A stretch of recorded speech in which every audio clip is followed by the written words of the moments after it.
Today is the day that apparently my thoughts on electric outboards are all going to change. So I've come to kind of realize that electric outboards mean either lots of power and absolutely no range, or very little range and very little power. The likelihood of getting on the plane is quite minimal usually. But today, apparently this is going to change. I'm testing Momentum's new outboard motor with the guys from Electric Outboard. Let's see if it changes things.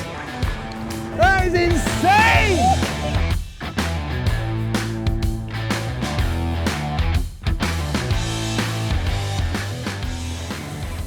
So this is the Momentum M10. It's a 10 kilowatt electric outboard, and you can see that it's nothing like anything else on the market. And when we get underneath the water, it's sort of similar in aesthetics, but there are quite some unique differences which make this a lot more efficient apparently. So it's clearly not that big to look at on the top half, and remarkably, it's not that big when we actually get under the water either, and that's one of the design specifications of this motor. So they've basically got this thing down to 22 kilos as it stands now on this setup. The actual bracketry is another 6 kilos, but that stays on the boat. So you're only carrying around 22 kilos, which is basically the weight of a overweight average sized dog. So it's not, it's not bad at all really. And you know, we're used to seeing things massive in electric motor world and weighing a ton. It's actually quite unique in the way that it works, or it is unique in the way it works. The thing we've all got to question is what's the range like? How's it going to last? Now, we're not going out with a full battery. We're on a lithium ion battery, and we're going to talk about the lithium ion battery a little bit later, because that's something, it's a bit of a hot topic, the type of chemistry that's used. These guys have gone to a lot of effort with the actual Momentum battery pack that we're using, which is specific to this motor. Al's from Electric Outboards with us. He's going to answer the questions at the end with all that kind of techie stuff. I'm going to go out and have some fun and actually see what the reality of this thing is, and then we're going to see what this can do. So 10 kilowatts of motor, apparently the same as a 15 horse gasoline engine. Let's see. We're going to head down to Hurst Point and head back, so we'll probably be looking at a round trip of about, I don't know, maybe 10k, something like that, 15k maybe at the most, I don't know, I've not done it before. Initial thoughts are the throttle's very responsive and it doesn't take much effort to make it move. So apparently our range at the moment is 106 miles at the speed of 3 knots, but it's worth noting that we don't even have a full battery.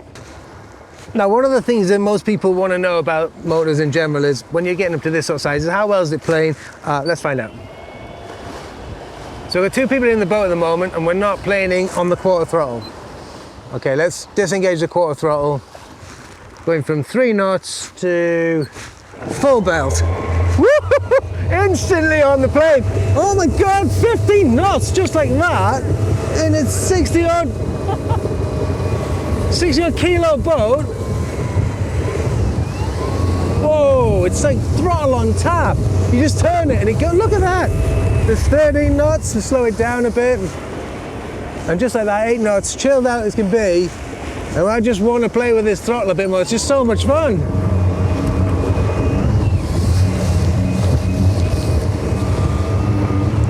Obviously we get a little bit of ventilation when we give it a welly. Woo-hoo-hoo! Look at this thing go. She's amazing. You can't possibly do this all the way to the Isle of Wight. So we're in Lymington at the moment, and I think I'm only shouting because I'm used to having to shout. But you don't need to shout. So this is Lymington behind us, cruising here effortlessly at 15. It's a fairly flat sea, but you know, it's not that bad. But to give you an idea of how far we've gone, that's Lymington. Wow. Slow it down a bit as we turn this, and that is the Isle of Wight. This thing does not mess about. It's like instantaneously on the plane. With 2 people, I mean, Jenny, bear in mind, Jenny is right in the bow with the battery and all of our camera gear. It's kind of addictive, that. So we're now static, effectively bobbing around on whatever tide we've got in. But if I was just to go and give it the beans, you just instantly on the plane with 2 people. Now there's no question about this. I have to give this a go with 1 man in this boat, because it's just like, I mean, I was going to say it's electric, but of course it's electric. Really, really interesting. And of course, the thing is here, we still have here, the display tells us what battery we've got left and what predicted range we have. And that's the thing with electric boats in general, that range is a huge problem. Now, Alge is telling me, this is Alge from Electric Outboard that's given us a chance to test this for you guys. These guys are able to run up to like 20, 30 kilometers and still have loads left in the battery. And these are actually programmed so that when the battery says it's empty, there is still a fair chunk left in. I think it's like 20%. I'll check that with him when we chat towards the end of this. So Alge is on his way there. I'm going to beat him to Hurst Castle. Alge is on another safety boat beside us here. He does electric safety boats with these Momentum outboards as well. So I'm just going to give it the welly. We're going to go there. It's the way that it picks up with 2 people. It's all down to that torque. And as you can see with the bollard test that we did, it's pulling out around about 145 kilograms on the Cyclops Nano. Yeah, I know that's a load sensor for rigs, but it's very dynamic and it allows us to see what we're able to pull. That's not necessarily something that really matters though. Maximum power only really matters if you're going to be pushing something or towing something or trying to get on the plane quickly, which it does damn well. But I think for vessels, one of the things is your outboard is often thought of as the safety motor for your actual vessel. With this amount of torque and its ability to push that much power, as seen on the bollard pull, you could easily be pushing smaller sailboats around, no problem. I mean, I'm actually even thinking about the potential of, could I push my 40-foot hull all the way through the Suez Canals to Southampton in the UK with that? It's got that much oomph.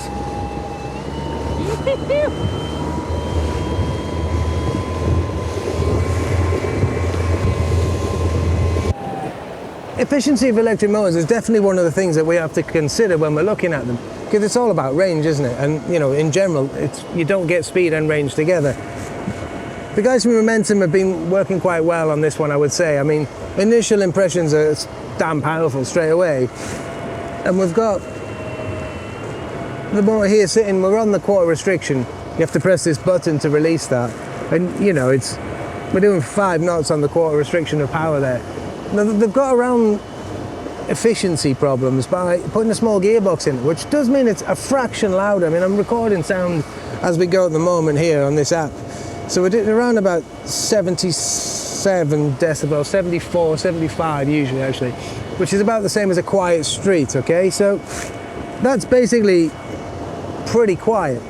They've obviously minimized drag as well by obviously keeping the actual shaft quite small.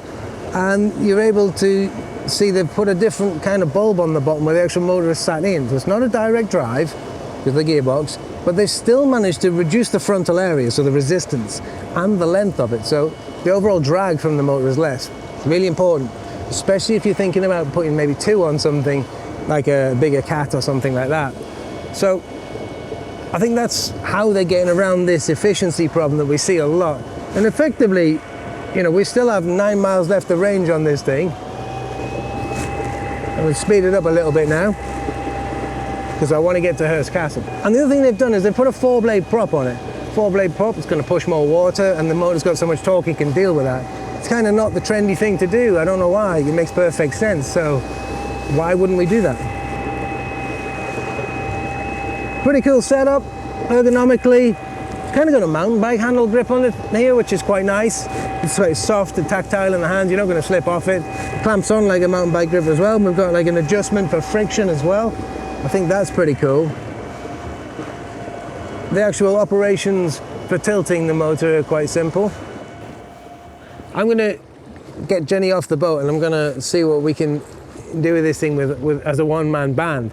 So I'm really quite excited to see what this can do with a little bit less weight in it. No offense, Jenny. She's been on a diet as well, eh? Right, let's get you off here. It's quite handy having the 25% throttle reduction when you're sort of in close quarters and the likes. Basic thoughts at the moment, well, we've done 8 kilometers, something like that, including spinning around in circles and stuff. Quite amazing, mate, and if I'm totally honest with you, we've not even used like a quarter of the battery. We didn't start off with a full battery. The thing is, it's fun, right? And fun's a thing that everyone wants to buy a motor for, but the reality of it is that you hardly ever belt everywhere full blast because the sea state doesn't allow you to. Absolutely. But the thing is, incredibly lucky, so. Yeah.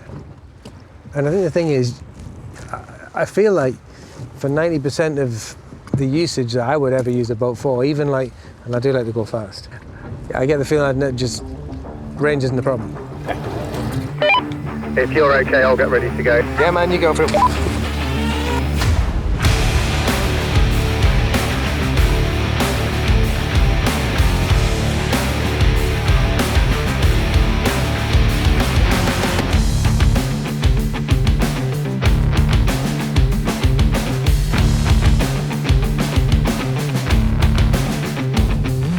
Well, that's Alge's time up. I'm going to take the camera on board, take you on board, and let's go flat out and see what it does. That's it! Look at that! This is insane! Look at the thing!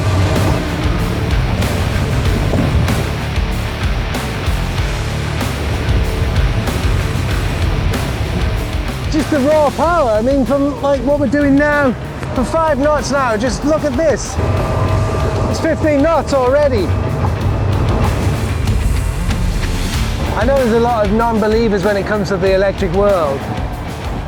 I would agree with them most of the time. I would say that most of the claims that we see, well, they're definitely not true.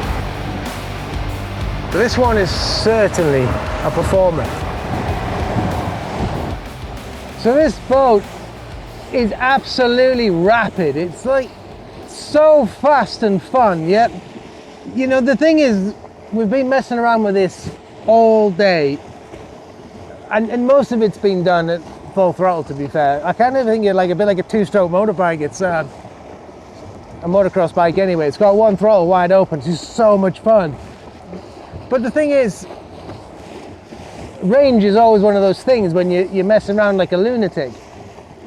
And electric boats, well, you know, it's not really something people want to talk about. And a lot of the time when people do talk about range and power and electric, you know, there's a lot of false claims. There's a lot of sort of tongue-in-cheek comments in the world. We've been messing around now. We've still got more than a third of battery left. And I can honestly say, I would never, ever use a boat like this in the real world. And to think that we're going to end up back in Leamington where we started off, probably today somewhere around 12, 13, maybe even 15 kilometers, I doubt it'd be that, maybe 12 kilometers. Rolling in, probably with a quarter of battery left, and that's still got 20% left in the can, because they're obviously trying to make sure you don't run out. I think times are changing. Times are really changing, but there's a few things I want to ask questions about, and I'm definitely going to poke around a little bit with Alge himself, who's been helping with some of the development with it as well. So he's a good man to ask the questions too.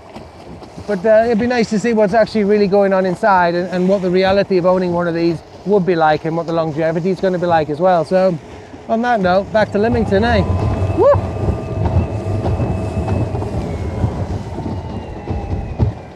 So as promised, we've got Alge here from electricoutboard.co.uk.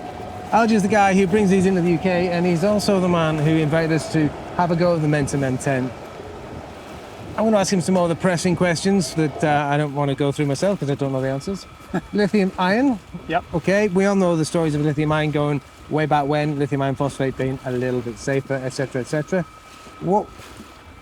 What's going on with the Momentum lithium ion battery in specific? Because I know that you wouldn't bring it in if you didn't believe in it. Absolutely. So normally we only supply lithium iron phosphate for our other ranges of motors.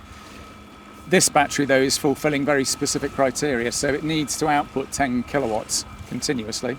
So it needs very high quality cells, high quality BMS, but we also wanted as much capacity as possible in a given shape. So it's a 22 litre petrol can shape. And that's a really important design constraint for this whole project. It can just fit straight into a locker on a Highfield 310, for example.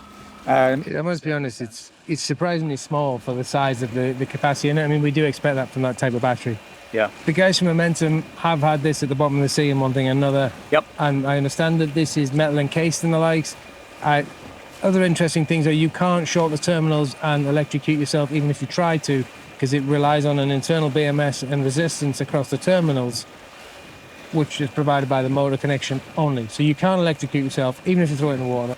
One other thing, they do have an ability to see it on your phone from an app, and you can also see it directly on the battery, what it's doing, as well as on here, which, I mean, at the moment, the batteries are doing really well, I've got to be quite honest with you. I am absolutely blown away by them. I mean, Yep. I don't know how many miles we've done today, but all the way in the distance over there, that's where we were belting around. And we're now towing this boat back for no other reason that I'm trying to run this battery out. So basically, we've still got 2 bars of battery on it, saying we've got 3 knots or 3 miles or kilometers. What is it? 3 kilometers at the moment. Yeah. We've got way more than that because there's actually a reserve. This is the 20% left on that. Yeah. So it's unbelievable what we've managed to achieve in my eyes. So innovation is clearly a part of the Momentum thing. A couple of things that struck me are you can carry it in 3 ways, which might not sound like much, but the tiller is strong enough, everything's strong enough to be used as a carrying handle. Absolutely. The bracket underneath here that holds the battery in isn't one of these sort of plasticky ones that could die in time with UV exposure and the likes. It's kind of really... Everything is CNC machined to get around that. And there's latching hooks on it, which there's a very positive engagement. You're like, okay, that's in, I know that's in. That's quite good. Anything else in particular you think is particularly innovative about it? I think what's interesting for us is the power delivery, as you've seen, and hopefully we've seen earlier in the video. The way it delivers that power is fantastic, and we have tamed it down somewhat, but it's usable in a lot of different boats. So we've got this sort of fast tender, usable rib. Yeah. We've got a heavy work boat like that, so we can use it with sailing clubs, with rowing clubs. We can stick it onto big sailing boats. We've got a couple of different prop options. So if you need to move around your big sailboat, if you have an emergency and your main diesel's gone, if you've got an outboard bracket, you can just stick it on the back and it'll move your main boat around. There's a lot to do with it. The other interesting thing is the connection. It's a V-shaped connection on like a dovetail. Yep. So effectively, as you drop it down, it locates in, and again, it locks in. It's a very positive lock. Yeah. And I think it's quite nice. It is really good that you know everything's in place like that. Yeah. Innovative side of things as well. You said the props as well. You can get 2 different props for her. That's right. That's quite cool. Batteries and who it's for, because this is the thing. No one's ever going to hoon around like this forever. Yeah. And you maybe don't want a 30-odd kilo battery. What's going on there, mate? So we've got a process underway at the moment. What we're doing is creating a small unit which will enable any third-party battery that can deliver the right voltage and the right amount of power to be used. So we've actually got some batteries underway at the moment which are 20 kilos each, and that makes it incredibly It makes sense because easy. you don't need that amount of battery for a cruiser. No. And we can link those actually in both series and parallel, so that we can do a lot of range extending and power extending if we need to. So everything sounds amazing so far, right? But we've got to hit them with the main one, really, haven't we? Yep. Charging times. How long does it take to get this much fun out of a little box? So one of the things with charging is, from our perspective, we always encourage people to only charge at the speed they need to and not charge too fast. Sensible. That's the only thing really that will cause any long-term detriment to the battery. So the default charger is 18 amps, and that's actually quite useful because it means you can run it from any shore power, however rubbish it is, because it's only drawing 7 amps at 230 volts. How much time are we talking? So then you're talking about 4 hours if it's, pretty empty. Okay. So you can accelerate that if you want, but it's to the neglect of your battery. Yeah. The only other one that we're offering at the moment is a 35 amp charger, which is still well within the capability of the modules, but we do encourage people to think about their charging. If somebody wants a faster charger, we can do it, but we would then have to make an amendment to the long-term warranty. Okay. So that's the next one I was going to come on to, warranty? Yep. How does that work? It's 2-year warranty on the battery, on the motor. We keep warranty stock in, not expecting to have to use it. But we've got, if there is a problem for some reason, then we have spare kit available. So we'll always have warranty kit available.